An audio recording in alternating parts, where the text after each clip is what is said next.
If every picture tells a story, prosecutors say this is one of humiliation and helplessness. An intoxicated girl in the clutches of two assailants, 16-year-old Malik Richmond and 17-year-old Trent Mays. It's one of many photos taken that night and circulating among the teenagers of Steubenville. What did you think when you saw that? I cried. Why? It's a very powerful image. Within days of the incident, it is plucked off the internet by former Steubenville resident Alexandria Goddard, a crime blogger who makes a living sleuthing through social media.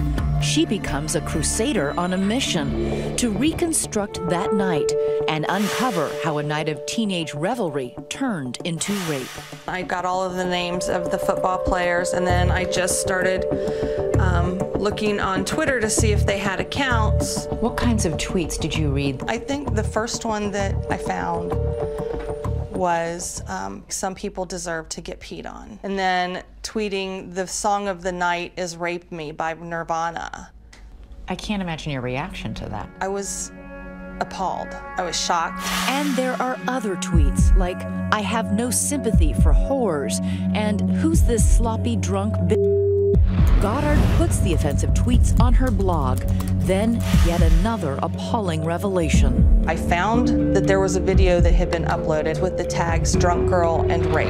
I knew that it was 12 minutes and 29 seconds, and I knew that Michael Nodianos was in that video. And you knew Michael Nodianos was from Steubenville? Yes. And at the parties that night? And one of their friends. And so I wanted to, like everyone else, what's on it?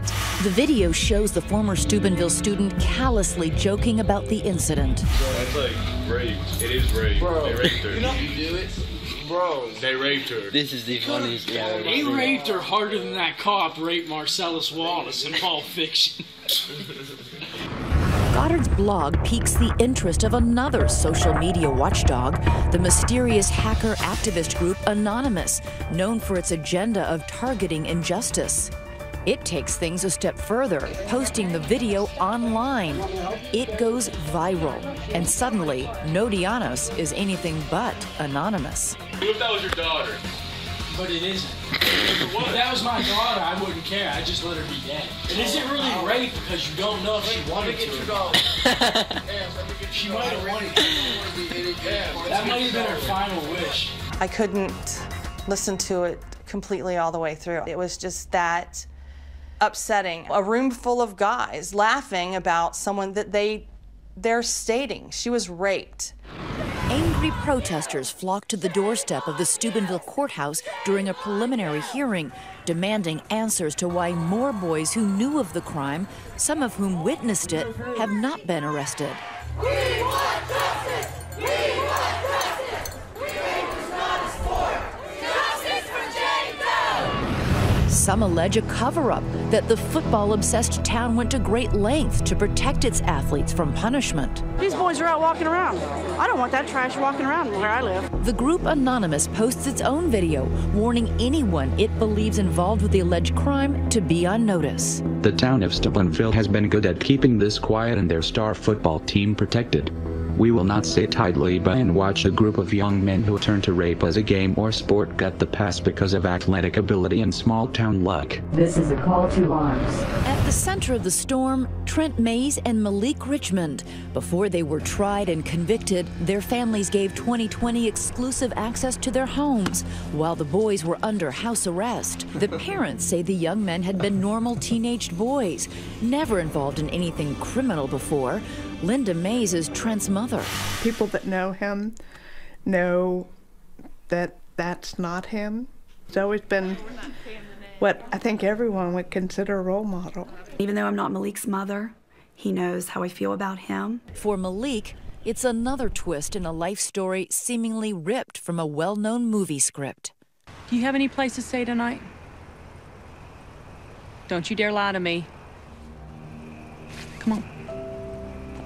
Just as in the movie The Blind Side, Jennifer and Greg Agresta took in Malik to help him escape a youth defined by poverty and violence. You had some rough times, didn't you? Yes. One day we were all just sitting in my living room, and all you hear is a big gunshot, and the bullet flew past my cousin's head, and basically every house I lived in was the same exact thing, get shot up.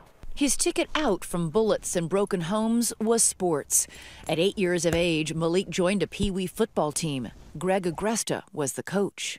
He always caught my attention because he was very gifted at that time, much more than any other child. I said, this is a special kid. I'm going to do what I can to help him out. The Agrestas took on legal custody of Malik for 2 years, until he was 10 years old.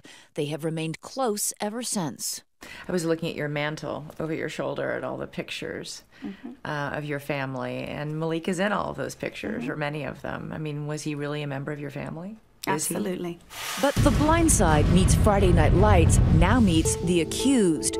Accused of raping a high school sophomore from across the river, a girl from a close-knit religious family. The world only knows her as 16-year-old Jane Doe. She's a nice girl. You'd want her as your daughter.